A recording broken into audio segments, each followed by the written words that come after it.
The scent of damp pine and cold earth was the first thing Elias registered. It was a clean, sharp fragrance that scrubbed the city grime from his lungs.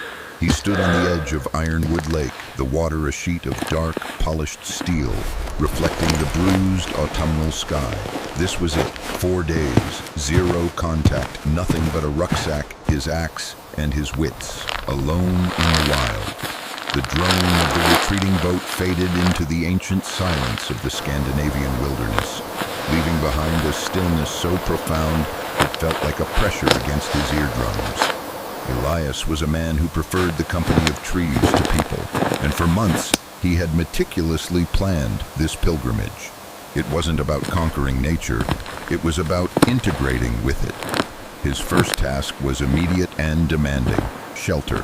He moved with the quiet efficiency of someone whose hands were accustomed to hard work. His chosen spot was beneath a cluster of massive, wind-battered spruce trees, their low-hanging branches offering natural protection. From his pack, he drew a deep green oilskin tarp, anchoring it high to a sturdy trunk and angling it down to the ground to form a lean-to. A simple, elegant design he called the swallow's nest. It was enough to deflect the inevitable night damp and the potential autumn drizzle. The firewood was next. He used his axe to fell a dead, standing ironwood, its density promising long, slow-burning heat. The crisp, rhythmic thwack of the steel biting into the timber was the only interruption to the forest's silence. He built his fire pit, a ring of stones near the shelter entrance, and meticulously prepared his feather sticks. They were curls of bone-dry wood, shaved thin enough to catch a spark instantly. As the sun began its swift descent, painting the sky in violent shades of orange and violet, the fire bloomed. Elias felt the primal satisfaction of warmth and light, rested from the cold. He made a simple meal of dried jerky and a handful of foraged berries, listening to the crackle of the spruce logs. The woods whispered around him, the gentle rustle of leaves, the distant hoot of an owl, the unseen movement of creatures settling in for the night. This was his church. He banked the fire, crawled into his sleeping bag, and the last coherent thought he had was the exquisite simplicity of needing only 3 things: fire, shelter, and water. The morning mist lay heavy on the lake, transforming the world into shades of gray and silver. Elias was up before the dawn, his body accustomed to the sun's rhythm, not the clock. The priority for the second day was securing a proper meal. His bushcraft philosophy dictated that you never take without giving. You only harvest what you need. The lake was rich with life. He spent the better part of the morning constructing a simple but ingenious fish trap.